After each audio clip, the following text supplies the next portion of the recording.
Manila, porque aí você pega vários ângulos. Pega o espaço para fieira. Vamos lá. E aí o que acontece? A gente vem para nossa ideia mesmo, que é a ideia do tango, dançado, né? Então a gente já falou que o tango sofre aí várias influências, né? Influências negras, influências indígenas e influências europeias, né? Principalmente italianos e franceses, né? Que vem muito forte para Buenos Aires, né? Tá aí Piazzolla, que é um grande nome, e Gardel, que tem aí uma origem também, dizem francês, né? Que chegou em torno dos seus 12 anos na Argentina e que houve a modificação do seu nome, ao invés de Gardés, que aí com a troca do nome virou Gardel. Há uma história e uma controvérsia em cima disso, mas tem também o fato histórico de que Gardel na realidade era francês e chegou aos 12 anos em Mar del Plata, né? Bom, passando daí, a gente começa a falar sobre postura de tango, que é o que a gente tem hoje, né? Que na realidade isso vem pós 1940, que é quando o balé começa a ganhar todo mundo, todo o planeta, né?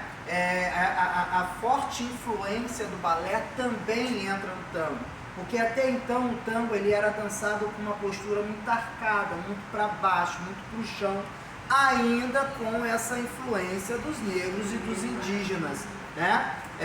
Que jogava muita energia para o chão, para a terra. Pós 1940, a gente ganha a postura do balé dentro do tango, e é o tango tradicional hoje, é o tango que o mundo dança hoje. Então a gente vai partir desse período para frente, tá? Bom, passando disso, tango tem algumas variações, né? A gente tem o tango tradicional, né, que é esse que eu vou chamar de pós-1940, o tango tradicional, o tango postural, o tango que a gente tem hoje de exportação. A gente tem o canjengue, que na realidade, canjengue não tem uma tradução ao pé da letra, mas ele tem um significado. Canjengue vem de uma palavra de origem argentina, e no dicionário do lunfardo, no dicionário do gueto, no dicionário dos portos, né, da Argentina, vocês encontram essa palavra canjengue, que é uma dança voltada para o chão.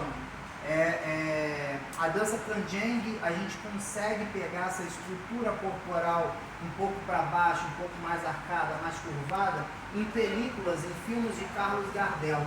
A gente tem muito dessa estrutura, inclusive a gente não tinha essa postura clássica.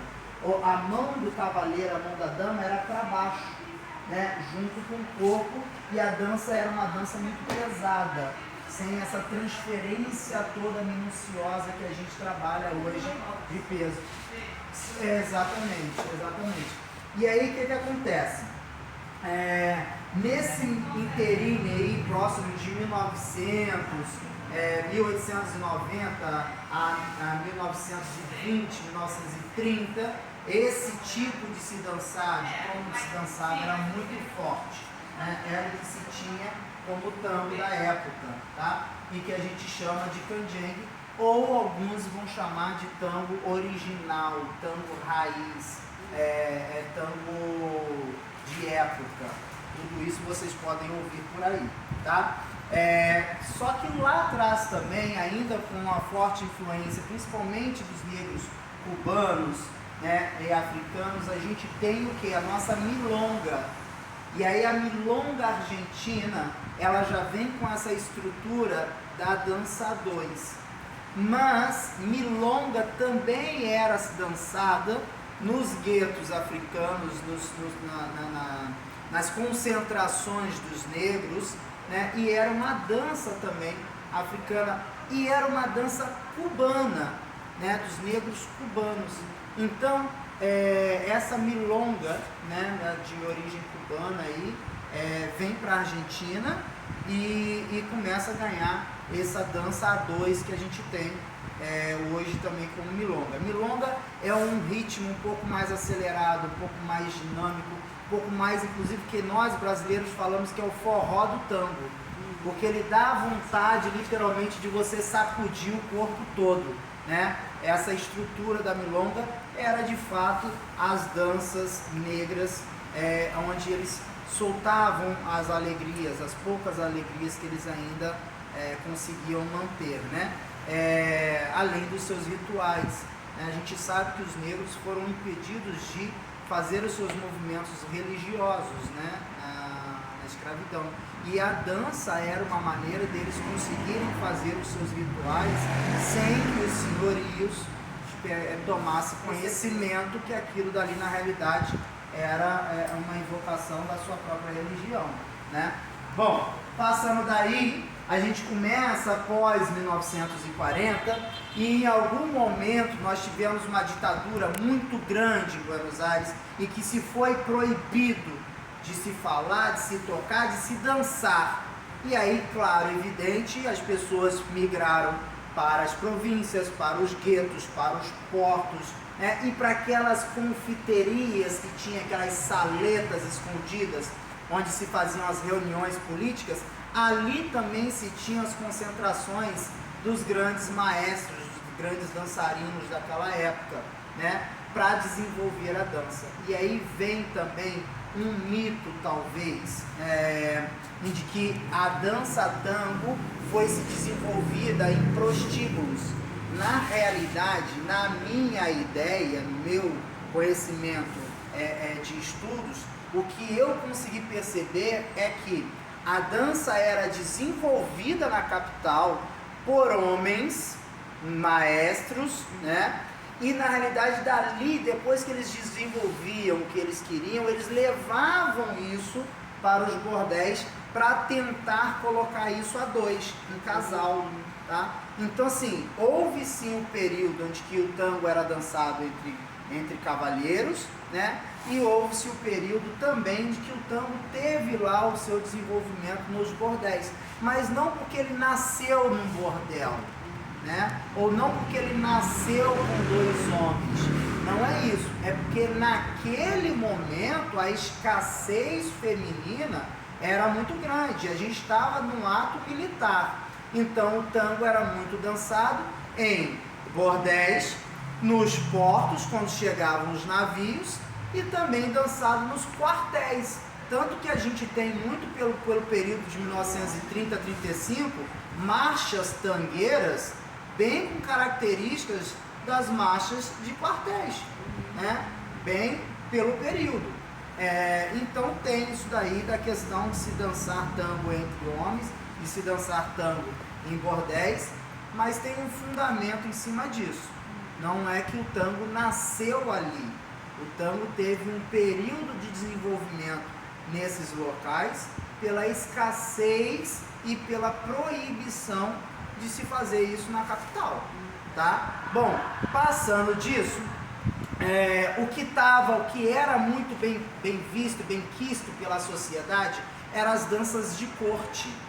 Então, algum compositor da época que a gente não tem registros, né? O que a gente tem é a história do pai que conta para o filho, do filho para o neto e assim por diante, e chega nos nossos ouvidos como parte histórica, é que alguém muito desenvolvido da tua época pegou o quê? Os instrumentos da composição da orquestra de tango e começou a tocar a valsa com esses instrumentos. E aí a gente começa a ganhar o quê? Uma composição de tango valsa.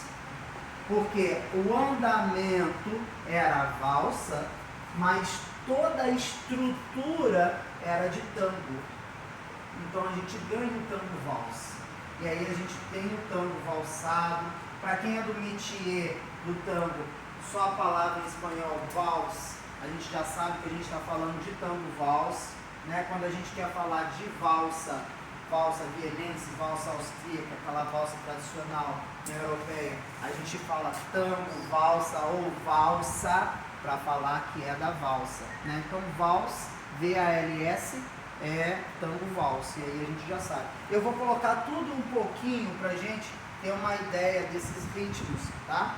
E aí passando para frente, vamos passar para o ano de 2000 aproximadamente, né? Nós temos aqui no Brasil, anos de 60, 70, as pessoas começando a sair daquele romantismo dos anos 50, né? E começar a dançar solto, que é o flashback da época, né? Que é a discoteca, que é o dancing. Isso aconteceu no Brasil entre 60, 70 e 80, né?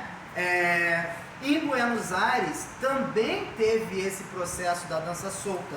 E aí a gente vai falar de um ritmo, de um batistaca, né? Que a gente considera a boate, a música eletrônica, que tem origem americana.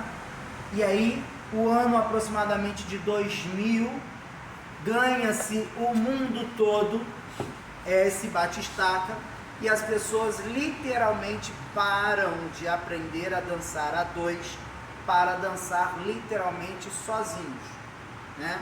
E principalmente com aquele copo de bebida na mão, só balançando a cabeça, e aquele bate-estaca na cabeça, tunche, tunche, tunche, tunche o tempo todo. Não precisava mais de aprender a dançar. Então houve-se uma queda muito grande, né, dentro da Argentina, dos estudiosos em dança tango, né? Vamos dizer que os grandes mestres estavam envelhecendo, estavam morrendo e não estavam conseguindo passar o conhecimento adiante. E aí, mais uma vez, vem algum DJ, possivelmente extremamente evoluído à sua época, e começa a mixar o quê? O tango tradicional com a batida eletrônica. E aí a gente ganha, no ano aproximadamente de 1998, 2000, uma orquestra de tango eletrônico, né? Que é Otros Aires, que foi o percussor. E aí depois de Outros Ares veio Barro Fundo, veio Tangueto, veio várias outras orquestras de tango moderno, de tango eletrônico. Passando disso, a gente volta para as nossas origens, né? E pega um caminho um pouco mais futurista, mais contemporâneo, né? Isso fortemente com a influência do jazz, a gente começa a ter o neo-tango, que na nossa proposta aqui de administração de aula, o que é o neo-tango? Diferente do tango eletrônico, que é um tango tradicional, remixado, né, mixado com batida eletrônica. O neo-tango é qualquer tipo de música que eu consiga dançar tango.